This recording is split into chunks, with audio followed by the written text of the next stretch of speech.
أعوذ بالله من الشيطان الرجيم.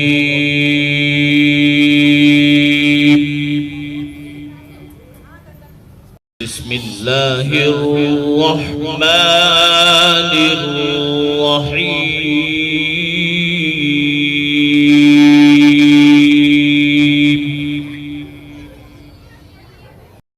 شیخ شرف الدین یحییٰ منیری رحمۃ اللہ علیہ ایک بہت بڑے بزرگ گزرے ہیں.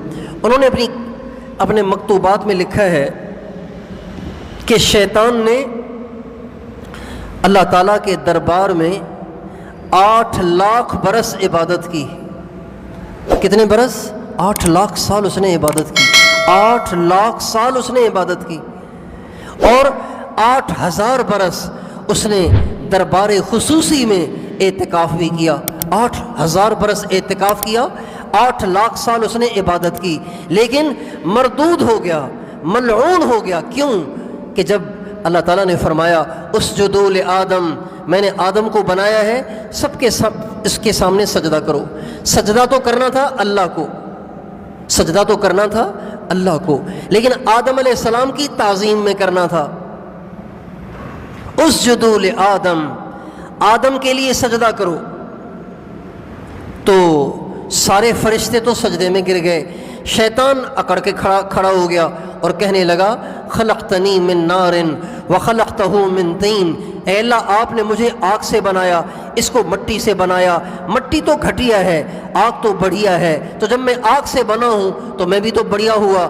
انا خیر منہ خلقتنی من نار وخلقتہ من طین, میں آدم سے زیادہ اچھا ہوں, میں آدم سے زیادہ اچھا ہوں, تو میں اس کو سجدہ کیسے کر لوں؟ اب یہ جو بول ہے نا انا خیر منہ, میں آدم سے زیادہ اچھا ہوں, یہ اللہ کو اچھا نہیں لگا. اللہ کو بہت برا لگا کہ تو کون ہوتا ہے اپنی بہتری کا فیصلہ کرنے والا؟ بہتر تو وہ ہے جس کو میں بہتر قرار دوں. چنانچہ اللہ تعالیٰ نے اس کو مردود کر دیا.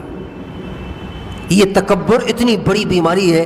اب میں اور آپ اپنے گریبان میں جھانک کے دیکھیں, میں بھی اپنے دل کو ٹٹول کے دیکھوں کہ آیا مجھ میں تکبر تو نہیں ہے, مجھ میں اپنی بڑائی کا احساس تو نہیں ہے, میرے اندر اپنی برتری کا احساس تو نہیں ہے, میں اوروں کو اپنے سے گھٹیا تو نہیں سمجھتا, اپنے آپ کو اوروں سے اچھا تو نہیں سمجھتا. کتنے لوگ ہیں 4 نمازیں پڑھ کر اوروں کو مردود سمجھنا شروع کر دیتے ہیں, تبلیغ میں 4 دن لگا کر اوروں کو مردود سمجھنا شروع کر دیتے ہیں, مدرسے میں 4 حروف پڑھ کر اور چند جملے عربی کے پڑھ کر اپنے آپ کو پتہ نہیں کیا سے کیا سمجھنے لگ جاتے ہیں اور اوروں کو حقارت کی نگاہوں سے دیکھتے ہیں.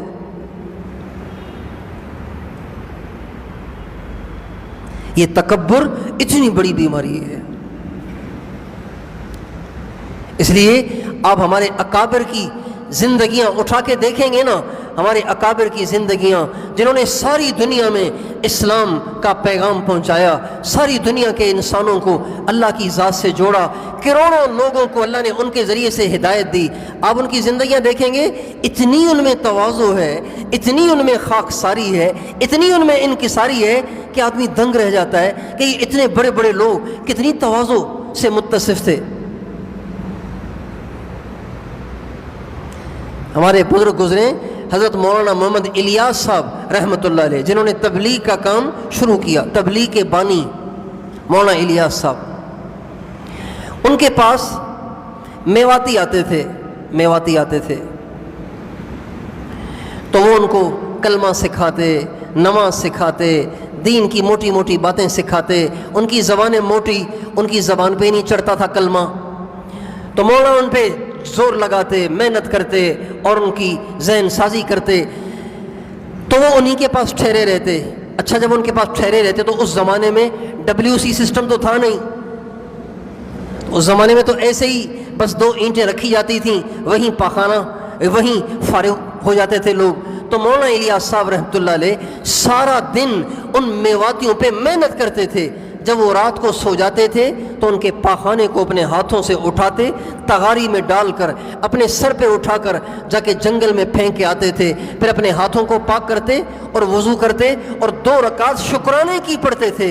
اے اللہ تیری مہربانی, تو نے اپنے بندوں کا میرے جیسے گنہگار سے پاخانہ اٹھوایا. کتنی بڑی بات ہے. یہ صفات ہیں جو اللہ کے ہاں مطلوب ہیں. یہ روح کی صحت ہے اور وہ روح کی بیماری ہے.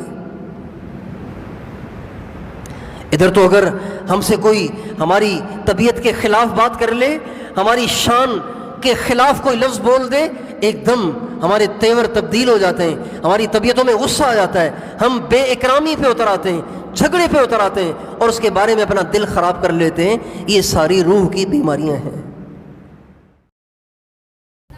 أعوذ بالله من الشيطان الرجيم.